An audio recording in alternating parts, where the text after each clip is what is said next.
पता है इंडिया की सबसे महंगी ट्रेन टिकट कितनी है? जो ट्रेन के पीछे एक्स बना होता है उसका क्या राज है? जो पीछे बड़े बड़े मैग्नेट है, एक्चुअल में मैग्नेट है भी कि नहीं? आप चेन खींचो ट्रेन की तो एकदम से पुलिस को कैसे पता चल जाता है? इंडिया में ही सारी ट्रेनें इतनी ज्यादा लेट क्यों चलती है? भाई जो ट्रेन में बल्ब और फैन लगा रखे हैं, क्या इनको चुरा के घर लेके जाया जा सकता है? ट्रेन के अंदर इस टाइप के छेद क्यों बने रहते हैं छत के ऊपर? इंडिया में ब्लू कलर की भाई बहुत सारी बड़ी बड़ी ट्रेनें आती थी, वो सारी ट्रेनें एकदम से गायब हो गई हैं। ऐसा क्या हुआ कि भाई सबको गायब करना पड़ेगा? और ये जो येलो येलो कलर की पट्टियां लगती हैं डब्बे के ऊपर, ये क्यों लगाई जाती हैं? ऐसी बहुत सारी टेक्नोलॉजी है, अलग अलग छोटी बड़ी चीजें हैं जो हम सब ने कभी ना कभी देखी है जब ट्रेन में ट्रैवल करा है, बट हम सबको पता नहीं है भाई ये सब क्यों हो रहा है। ये सारी टेक्नोलॉजी छोटी से छोटी बड़ी से बड़ी पूरी ट्रेन के बारे में आपको बताने की कोशिश करेंगे। आज वाला काफी ज्यादा एक्साइटिंग है, एंड तक देखना। आप भी नेक्स्ट टाइम ट्रैवल करोगे अलग ही मजा आ जाएगा और दोस्तों को भी अलग शो ऑफ करने की चीजें जाएंगे।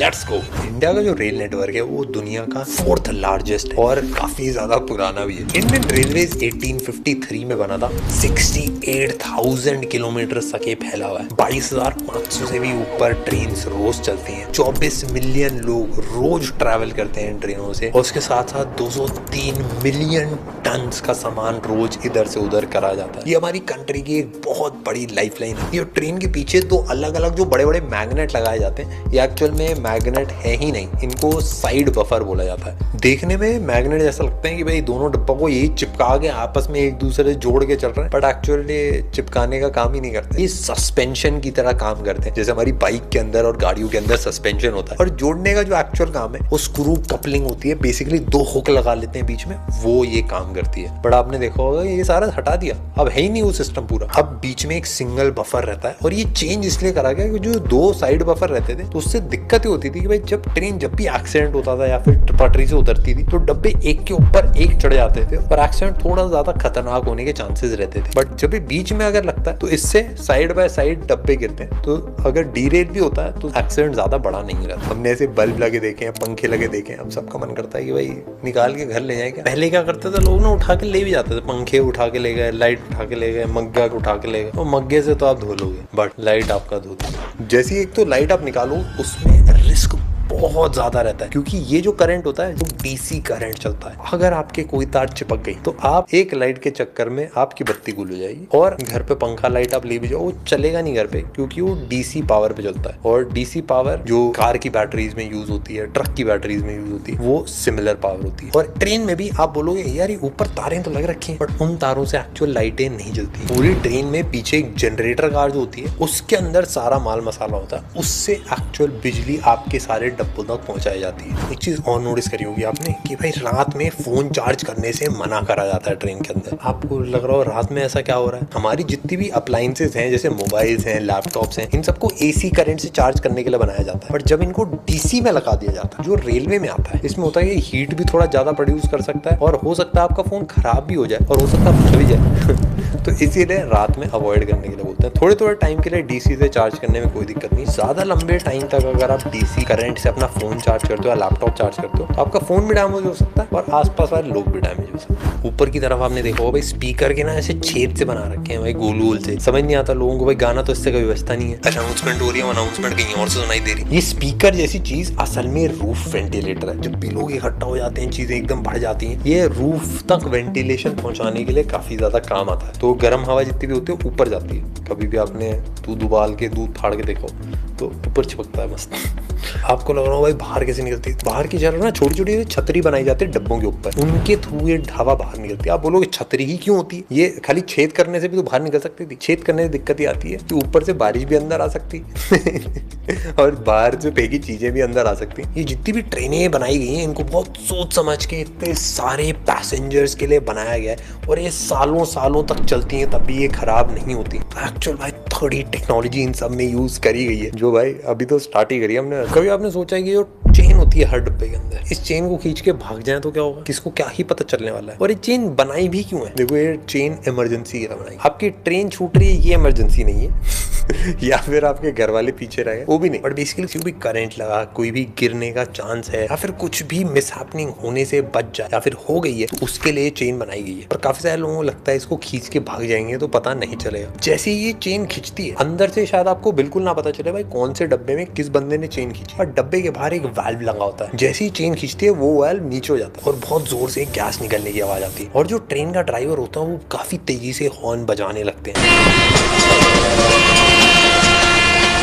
ताकि पुलिस वुलिस आसपास के सारे लोगों को पता चल जाए कि भाई चेन खींची गई है। उनको भाई देखना है, चेक करना है कोई एक्सीडेंट हुआ, कोई दिक्कत तो नहीं होगी। और जैसे ही उनको पता चलेगा, स्टेशन यहाँ पे रुकने नहीं वाली थी ट्रेन, वहां पे चल के जाना पड़ेगा, वहां पे भी पकड़े जाने के बहुत ज्यादा चांसेस है। एक आवाज आपको सुनाता हूँ, आराम से, कल की तरह जला मत देना। ऑर्डर नंबर 4 किधर है? तैयारी।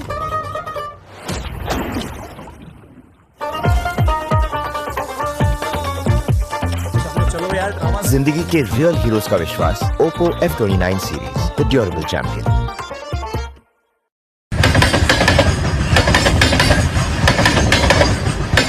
भाई सबको कंफ्यूजन है कि ट्रेन के पहियों की आवाज है या फिर भाई डब्बे हिल रहे हैं या फिर रेलवे ट्रैक में कोई पत्थर फंसा जाता है। नहीं, ऐसा कुछ भी नहीं है। होता क्या है कि ट्रेन की पट्टियां ना लंबी होती है, तो जहाँ पे भी जॉइंट होता है ना इन पटरियों का, तो जब ट्रेन काफी भारी होती है, एक से टायर होकर दूसरे पे जाता है, तो एक थोड़ा सा नीचे होता है, एक थोड़ा सा ऊपर रहता है, तो उसकी वजह से हल्की सी आवाज आती है, टिड़िक टिड़िक वाली। तो यही है भाई, सीक्रेट बता दिया। ट्रेन के डब्बे के पीछे कभी नोटिस करो, वो एक्स बना होता है काफी बड़ा सा। आप सोचो भाई एक्स क्यों बना, वाई क्यों नहीं बना, जीरो क्यों नहीं बना, ओ क्यों नहीं बना, दिल क्यों नहीं बना। डब्बे भी तो आपस में प्यार कर सकते हैं। बहुत सीक्रेट रीजन होता है। जब ट्रेन चलती है, कभी कभार ऐसा होता है कि जो बीच में हुक से कनेक्टेड होते हैं, हुक निकल जाते हैं और कुछ कुछ डब्बे पीछे रह जाते हैं। कभी कभार 2 डब्बे, कभी कभार 3 डब्बे। तो लगता है कि यार ट्रेन आज छोटी लग रही है, तो काफी टाइम ऐसा हुआ कि पता ही नहीं चल रहा था कि भाई डब्बे सारे कंप्लीट हो गए कि नहीं। तो एक सिंपल सा काम करा, पीछे वाले डब्बे पे एक्स लगा दिए, बस ये रीजन है। आप बोलो इतना बड़ा क्यों लगा?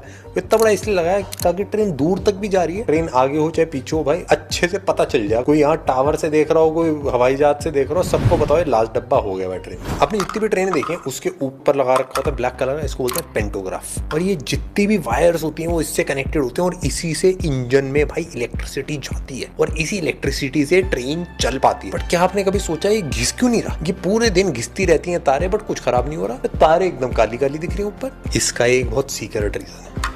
ये जो स्ट्रिप होती है ना, ये बनाई जाती है कार्बन से। राख जैसे ही ब्लैक कलर का कार्बन रहता है एंड वो बहुत ज्यादा सॉफ्ट होता है, तो जब वो तार से टच होता है तो तार पे हल्का हल्का ब्लैक ब्लैक लगाया जाता है। इसीलिए ये भैया भी ब्लैक कलर के होते हैं, तारे भी ब्लैक हो जाती है। यात्रीगण कृपया ध्यान दें, दिल्ली से चल के झुमरी तलैया जाने वाली ट्रेन 6 मिनट 12 सेकेंड लेट है। कृपया प्लेटफॉर्म पर वेट करें। मतलब ऐसे कुछ होता है, मेरे को भी एग्जैक्टली याद नहीं है। बट सिंपल अगर मैं बताऊं, यार ट्रेनें इतनी ज्यादा लेट क्यों हो रही हैं भाई? ये 12 घंटे 24 घंटे ट्रेन लेट आ रही है, आज की ट्रेन कल आ रही है। इसका ना बस एक रीजन नहीं है, इसके बहुत सारे रीजन है। सबसे पहली चीज, जो इंफ्रास्ट्रक्चर है वो काफी पुराना है, काफी टाइम से चला आ रहा है एंड उसको बहुत ज्यादा बढ़ाया नहीं गया, क्योंकि उसको बढ़ाने के लिए जगह चाहिए। पर आसपास ट्रैक के कहीं गाँव है, कहीं कुछ और जगह है, कहीं कंस्ट्रक्शन करना काफी ज्यादा मुश्किल है। ऐसा नहीं है कि बस आप एक जगह पटरी लगा दो और दूसरी जगह रहने दो, पूरे रास्ते आपको पटरी लगानी पड़ती है, तब जाके एक्चुअल ट्रैफिक कम होता है। और उसको मेंटेन करना, उसको फिक्स करना बहुत ज्यादा एक्स्ट्रा एडिशनल कॉस्ट भी है। दूसरा रीजन, इंडिया में हर जगह वेदर अलग ही चल रहा है भाई। दिल्ली का वेदर, मुंबई का वेदर कम ही अलग है एंड कभी कभार बहुत ज्यादा ठंड पड़ जाती है, कोहरा होने लगता है, कभी कभार बहुत तेज बारिश होने लगती है, जहाँ पे रिस्की हो जाता है। देखो फ्लाइट में क्या है, आप बादलों के ऊपर उड़ रहे हो तो बारिश बरसात कुछ फर्क नहीं पड़ रहा। जब ट्रेन चलती है, ट्रेन को भाई एक्चुअल लैंड के थ्रू होते हुए जाना है। जो रेलवे का पूरा इंफ्रास्ट्रक्चर है वो काफी बड़ा है, बट लोग और भी ज्यादा बढ़ रहे हैं।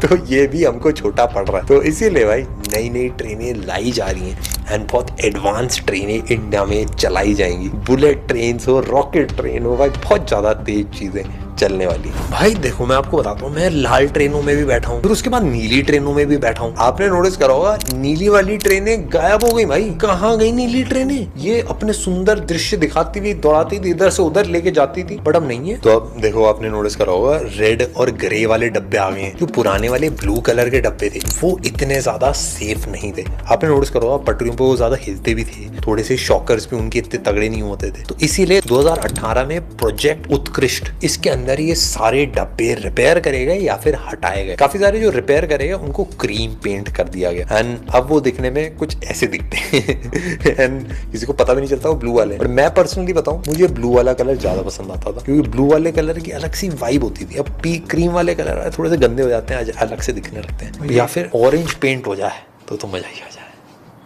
तो आपने ना देखे होंगे भाई, हर डब्बे का नंबर होता है, sleeper coach, general coach, S3, A1, A2, but आपने नोटिस करोगे एक 5 डिजिट का एक नंबर लिखा होता है जिसपे अलग अलग 05 ये कुछ समझ नहीं आता भाई क्या लिखा है, बट इसका एक सीक्रेट है। जो पहले 2 डिजिट हैं वो बताते हैं कौन से साल में डब्बा बनाया गया और जो लास्ट के 3 है वो बताते हैं कि किस क्लास का डब्बा है। 1 से लेके 400 तक मतलब AC डब्बे हैं अलग अलग कैटेगरी वाले। 201 से 400 तक स्लीपर वाले डब्बे हैं, 401 से 600 तक जनरल डब्बे। तो अगर आपका डब्बा आता है 06497, ये जनरल कैटेगरी का डब्बा है जो 2006 में बना था। और अगर आपको दिखेगी थोड़ा ज्यादा पुराना डब्बा है तो घबराने वाली कोई बात, क्योंकि रेलवे अच्छे से मेंटेन कर रही है। क्या आपको पता है जो वर्ल्ड का सबसे लंबा प्लेटफॉर्म है वो इंडिया में 1500 मीटर मतलब 1.5 किलोमीटर लंबा वो प्लेटफॉर्म है। तो समझ लो आपने फ्रूटी खरीदी और ट्रेन चल पड़ी तो 1.5 किलोमीटर तक चल सकते हो आप। दुनिया का सबसे ऊंचा जो ब्रिज है वो भी इंडिया में बनाया गया। ये चेनाब नदी के ऊपर बना है, 359 मीटर्स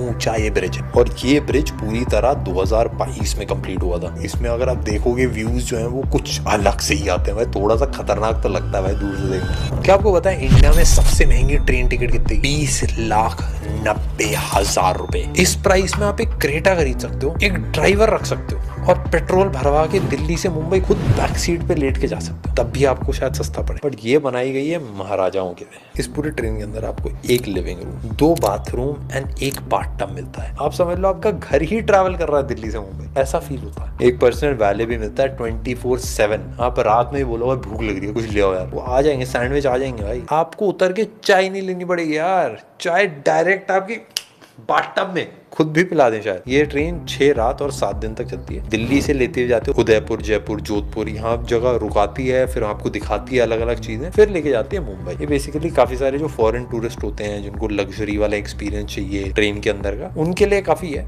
काफी लोग ट्रैवल करते हैं, अलग अलग चीजें एक्सपीरियंस करते हैं, उनको मजा आता है। बट मैं पर्सनली ये एक्सपीरियंस मैंने अभी तक नहीं लिया। क्या आपको पता है इंडियन रेलवे कितना पैसा कमाती है? 2.4 लाख करोड़ रुपए कमाए थे 22-23 में। बस इसका 1% मिल जाए 2400 करोड़ आया, ठीक है कोई बात नहीं, हो जाएगा मामला सेट।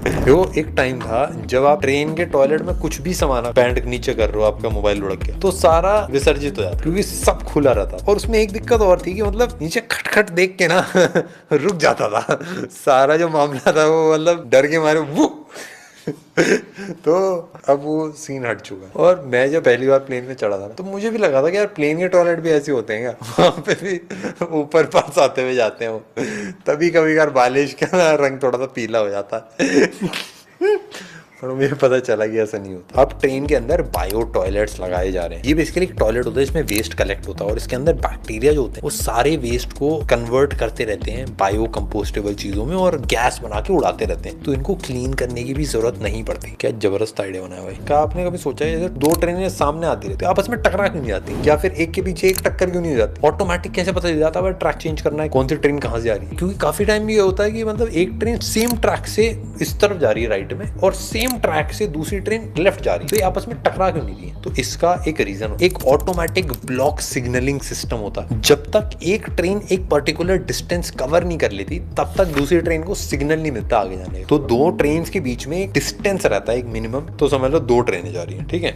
यहाँ पे एक सिग्नल है, यहाँ पे एक सिग्नल, इसमें ग्रीन है, इस पे रेड है। जैसे ही इसको पार कर लिया पूरा तो इसमें रेड हो जाएगा, इसमें ग्रीन हो जाएगा, परफेक्ट। तो पीछे वाली ट्रेन आ जाएगी।